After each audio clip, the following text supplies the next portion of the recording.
Hi there, this is Admiral Dakbar making a little video on how to farm some gold and merchandise for guild traders.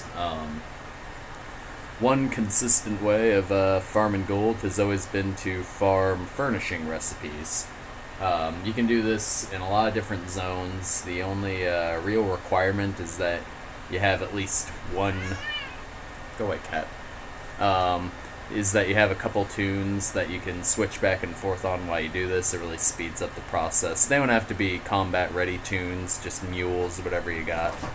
So the first zone we're gonna look at here is in Artaeum, which is a quest zone within Somerset.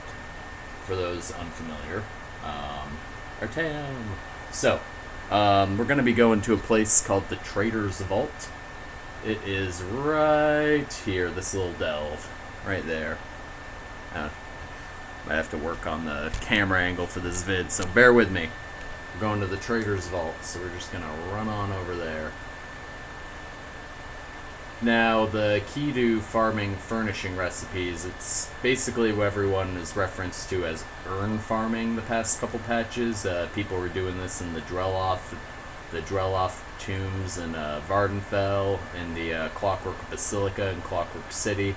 Every patch there's usually one or two buildings within a zone that have a high rate of dropping furnishing recipes. So we're going to check out Somerset's first, and then we will dip on over to the Clockwork Basilica and even the Drelloff tomb just for kicks. So, as you can see, a lot of people here farming, doing the same shit. So we go into Trader's Vault Delve.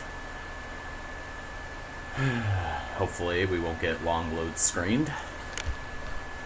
So bear with me while I adjust this camera angle.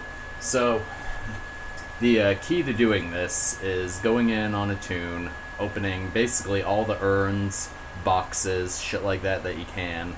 You'll usually get at least one furnishing recipe per tune per run of this delve, be that a blue recipe or a purple recipe, sometimes just greens, but you'll usually get them as Somerset recipes. You'll get plenty of base world patch drop furnishing recipes as well, the boring ones that only go for like 2,000 to 3,000 gold a pop. But if you get a Somerset blue recipe, for example, that shit can sell for like anywhere from 10 to 30k, depending on the recipe. Maybe 50k for the really nice ones. But, and then the purple Somerset recipes, those can still fetch you, 100k per recipe for boring purples, and up to a few 100,000 for the exciting purple Somerset recipes. So here we are, we're starting to enter the main delve loop. You see these nightstands on the corner. You always gotta check your nightstands as well as your urns. This room, however, is the main event, as it were. This room is a little circular room right here on the map, which you cannot see due to the shitty camera that I have. That's alright. But there's a little circular room on the map. I can fucking adjust this camera. Yeah, there you go. A little circular room. As you can see, my the little green cursor on the screen. This room has about I don't know, 30 wardrobes or some wacky shit. So we just go on through, pop each wardrobe. We'll get a couple. Oh, see, I just got a primal style motif book, which is worthless, but shows that boom, another blue furnishing recipe. Just shows that if you get halfway decent RNG, you can find some neat shit in these wardrobes. So we just go on through, pluck every wardrobe, and the important part is to make sure you pluck every wardrobe in the room, because the one wardrobe that you don't pluck, that's where you're gonna miss your, 500k purple Somerset recipe. The other half of making gold through selling furnishing recipes is you do have to have a strong feel for the market, and that just comes through experience. But one way to kind of get an idea of what your recipe's going for, you can have a friend who's good at housing furnishings look at it for you, or you can just go to, say, Mournhold and see if anyone else is selling the recipe and how much they're selling for. you know, don't be afraid to undercut your competition either. I'll see someone selling an expensive furnishing that I have a copy of that I want to sell. I'll just post it for like 80% of what they're selling it for, because, you know, it's a game. Fuck those guys. So, yeah, then we just kill a couple of these ads that decide to follow me. And that's basically it for the Trader's Vault. The trick to making money consistently off this room of wardrobes, so you want to, after you loot them all, you go to a nice safe place, you log out, you wait for the 10-second logout bullshit, and then the key is you come in on another tune.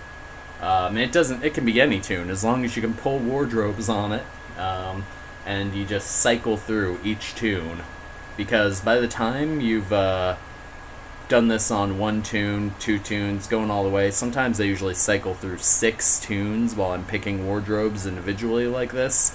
By the time you've cycled through at least 5 tunes of doing this, the timer on your furnishing recipes, the drop timer, because you can only get 1 of these recipes an hour, generally speaking, 1 blue, 1 purple an hour. But if you do that, and then by the time you go through, say, 5 tunes of pulling these wardrobes, the timer on the first tune will have expired, and you should be able to get a drop on that first tune again if you want to repeat the cycle. So, since we just did that, we will go on, fuck it, we'll go on this healer, how about? So yeah, that is the basic idea.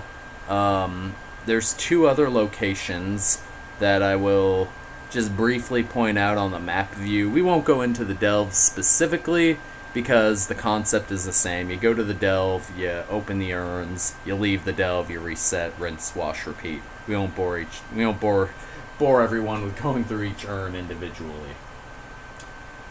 But I will point them out on the map. So here we go.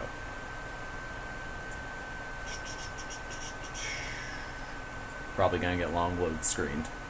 Thanks, Zoss.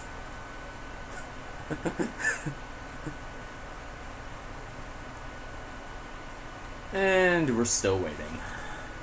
Fuck around with the camera angle a little, you know. Ramble on pointlessly so we don't have dead air. Yeah, alright, here we go. So, the other couple locations that are really good for farming furnishing recipes. I'll have to zoom in the map here. So, one area, the Clockwork City, which you will need access to the Clockwork City DLC, of course. However, let me zoom in on the map here. Once you do get into the Clockwork City, that little, this little green map cursor there is the Clockwork Basilica within the Brass Fortress. That place is a really good place to get clockwork furnishing recipes.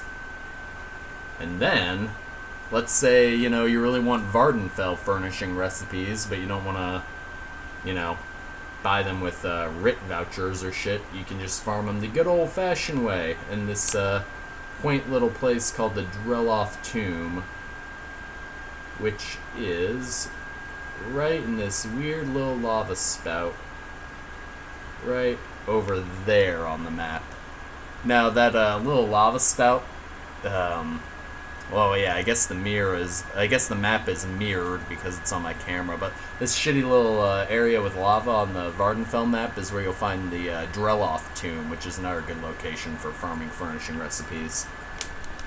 So, that about wraps it up for this brief chapter on furnishing recipes. Again, just to reiterate, go into the location, open the wardrobes, leave, log out, come in on R2 and do it all over again. And when you have furnishing recipes, it never hurts to try and do a little market research, because the value on them can vary, but they're all worth a little something. So thanks for listening. I'm going to post this to our guild Discord, and yeah, I'll probably make a couple more videos. There's a couple other good ways to farm gold without, you know, making it feel like it's too awful. This is a pretty dry way of making gold, but there's some other methods which I'll cover in my next video. So, thanks for listening, and good luck farming all that shit. Bye now.